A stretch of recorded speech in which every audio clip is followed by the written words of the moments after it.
Okay. I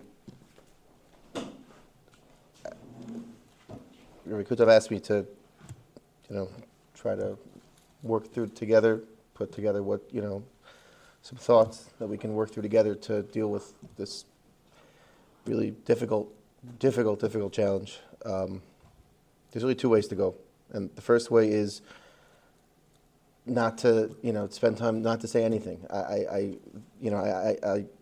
Last night my mind was racing, and I was just trying to collect my thoughts and go through, all the different things in my mind that I've heard from my Rebbeim in similar experiences that should never happen again, and different perspectives, and just trying to form something just for myself. I didn't know I was going to be, we're going to be doing this together today. So I just wanted to share those thoughts and just share what was on my mind, and hopefully, it'll help us work through things together. But one of them was about, taking a moment just to kind of not necessarily say anything, but to feel. I remember there was what I was learning in yeshiva in Toronto, a terrible tragedy in Teaneck, where I grew up. A whole family, a mother and children, a fire, terrible story.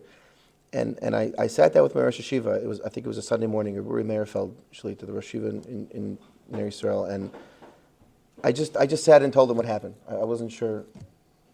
And he's an incredibly person who's a tremendous shlita, control over his emotions and composure. And I saw his eyes were tearing, which for me meant that this was having a huge, aside from giving a shmooze in Eli, I never saw that.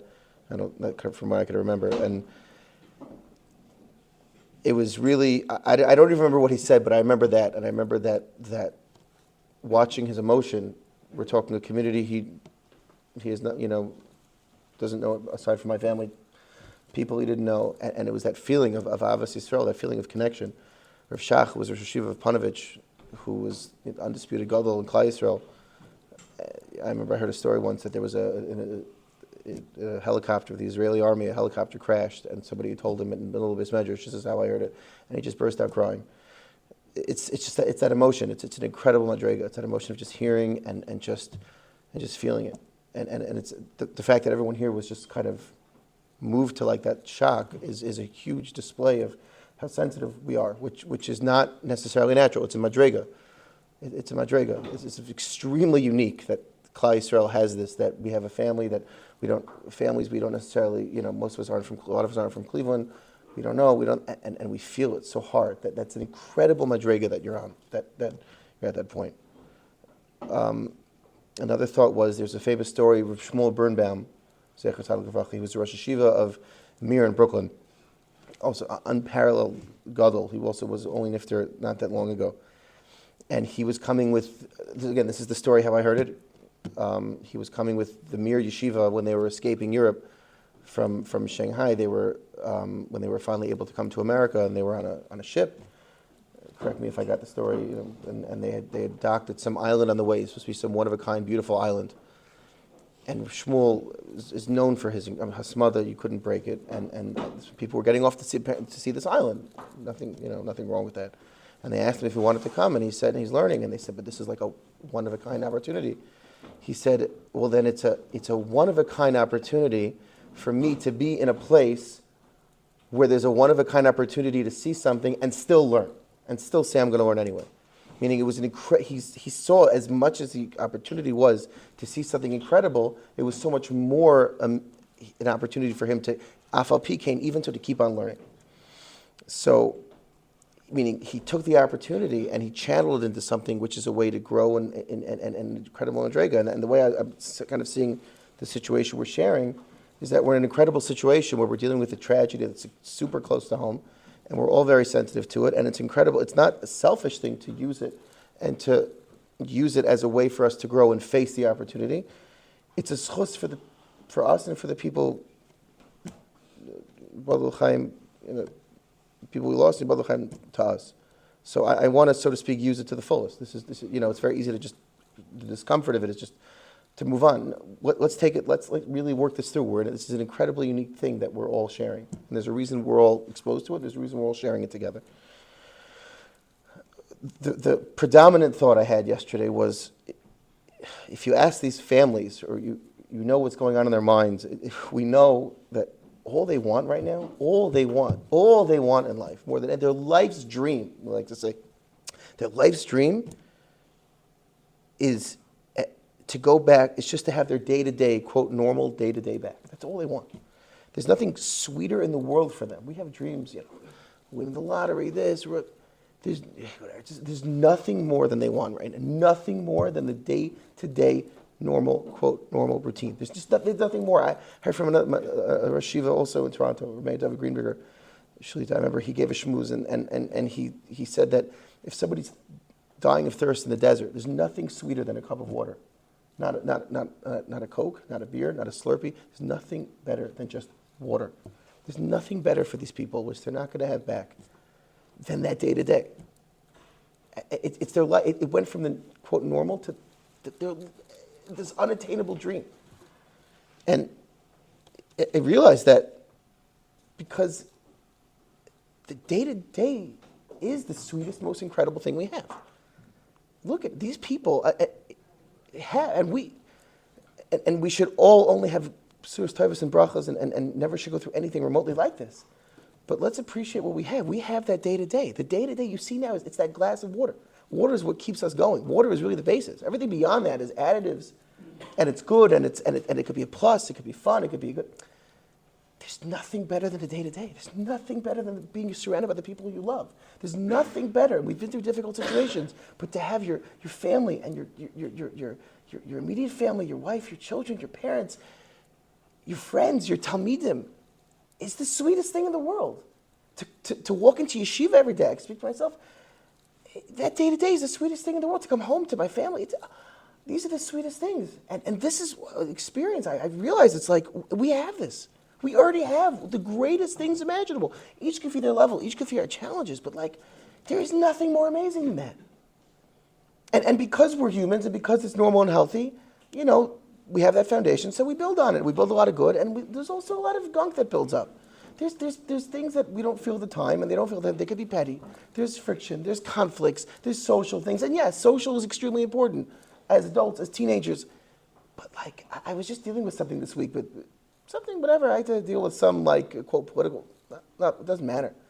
That was the first thing that dropped. It was like, this is so petty. So the things you see around you are so petty. These things that bother me are nothing. And I shouldn't say that there's something at the time, but in perspective, they're nothing. Sometimes we all know what other people around here do in the dorm or home that bother us, and they do bother us. And as we quote, move on from all this, they're going to come back to bother us again. But it goes up in smoke. That's what it's worth. And I was thinking last night, would it be so bad if I were to just be a person that just let a ton of things go? I would be happier. Would it be so bad? I was like, maybe. That foundation, we almost forget about it. It's the most important, beautiful, wonderful, sweetest thing we have. So you have to just appreciate it. Moedim, you thank Hashem. That's all these people want right now, is to go back to that. They want their loved ones. They want to go on with their beautiful lives. We have it. We have gold. We're the richest people in the world. We're in yeshiva with beautiful family. You have it. That was probably my biggest. It was mind blowing. It's a matter of basking in the tov, in the good, of there's the extraordinary good in ordinary life. Quote, ordinary. It's so good. We have it so good.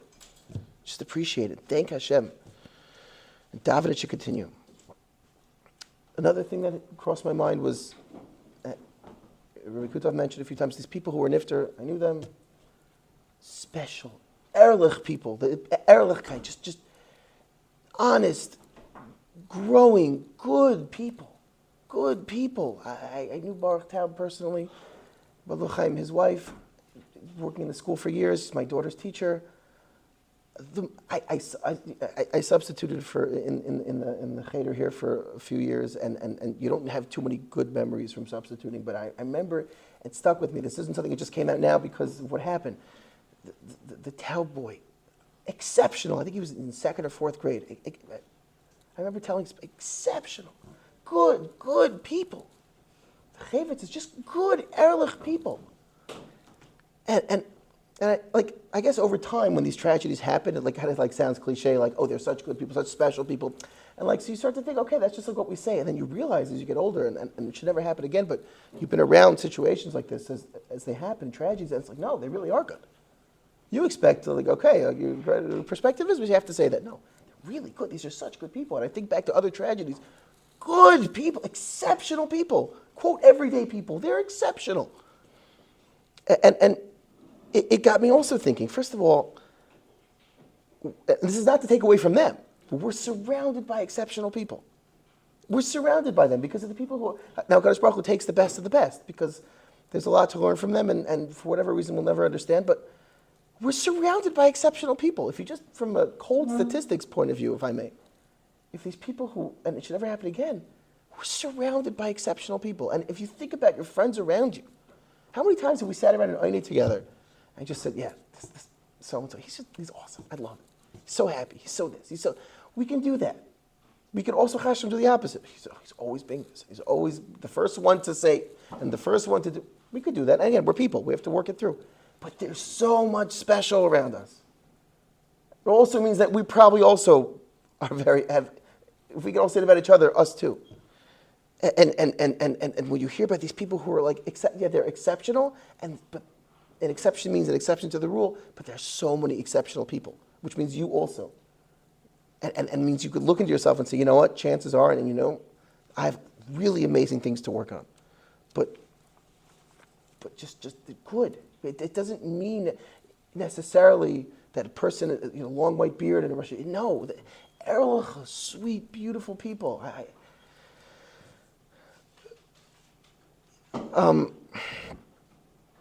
So there's just what to find in yourself and to work on it too. A couple more things. Another thing I thought was, I was kind of looking for chizuk to hop onto, and I'm not, this is not the time, the place, or the me to say this for no reason. I was looking to you guys for chizuk over here. Full disclosure, we've been through a lot of challenges. A lot of you have been through or go through extraordinarily difficult challenges. And I remember somebody else I know very well who was really complaining on it. I didn't say it to him, but I remember thinking, I know 9th, 10th graders who have been through 5 lifetimes of Yisurim and are so much more resilient, and they walk away with a smile, and they could joke about it and help each other. And that was a huge source of chizuk for me. This resilience, and that really represents who we are as Klal Yisrael. This resilience, I just want to build on what Rabbi Kutov was saying about this, about our fundraiser, which is going on, and Rabbi Kutov was saying that we spoke to our Rabbanim, and it's not inappropriate to be making calls to support yeshiva. And if I may, and I'm sure this is what Rabbi Kutov meant, it's not just not appropriate. This is what we do. This is what Klal Yisrael does. We mourn, and we also do. We're building a yeshiva. We're not doing this for fun. We're building a yeshiva, and we're building learning. And I don't have to go detail why we're doing it, because we all know, we all benefit from it, we all love it. And we have to learn that we're going to fundraise with a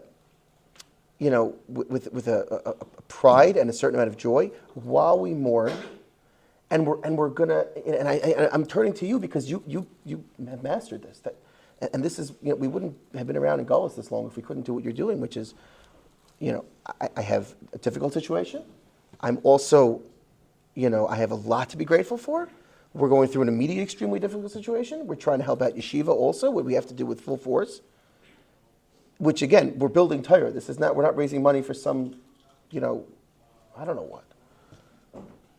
And so that picture, I really appreciate that you guys have that patchwork, that you can do it, which is really the story of, of Klal Yisrael. And I just want to let you know that was really one of the first things for me, that how you embrace your emotions, and you embrace situations, and you embrace your feelings, and you find a balance. And eventually, with all that work, we realize this is all the Rebbeinu Shalom. It's all one. It's all one, and it's good for us. Just one more thing. We have a lot of questions. I remember my mashgiach from high school, Mordechai Finkelman Shlita, always said, have questions, ask the questions. We don't always have the answers, but ask the questions. It's good, it's healthy. And, you know, and we have been asking questions. And you know what? In a Gemara, the only time you have a good question, when's a good question in a Gemara? It's when you understand the Gemara clearly. You understand A and you understand B clearly. If you don't understand the Gemara clearly, your question, no one's going to think it's just not a question. And the fact that you have questions means that you understand clearly at each kafir level that there's a Ribbon Shalom running the world, and there's good, and there's difficult situations. And if you're asking that question and not just moving on, that means that you have a certain, you set up a great question. And it means you have a basis for the question. And it means you have a tremendous amount of belief and a tremendous amount of emunah and comfort in the Kadosh Baruch Hu that it bothers you when this happens. So the questions are good. And last night I was thinking it over, the families and I was like just running it in my head, and I hit this point of helplessness. Not hopelessness, but I literally pictured a brick wall in my head. And I'm like, this is it. This is what they talk about. I want to use this opportunity. This is what they talk about. When you try to explain to a blind person what color is. We can't. This is just beyond. End of story. That's it. We cannot understand. It's bigger than us. And it's so hard. It's so hard. It's not hope. It's helpless. It's just bigger.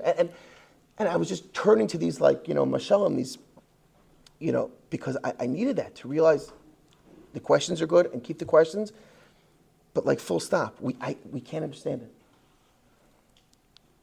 And my mind went to one last mashal, but I wanted to just add one thing to it, which came to me now, if I could share it. Famous mashal, they say, why does Hashem do these things to us? They're so hard. And so, we say, picture a parent, a child needs a procedure, never, a small child, and doesn't understand but why. Just doesn't understand what. They need a surgery, or they need a painful procedure, or they got a huge cut, and they have to go to stitches. It's so painful. And this little child is thinking, I've been through so much, and now my parents are forcing me to a doctor who's going to hold me down and put needles through me and stitch it up. It's so painful.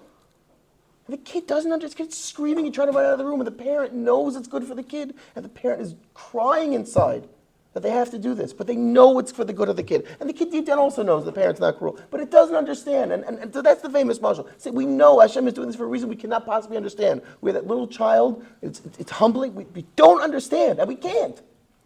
But there's one more thing, and I just realized this now.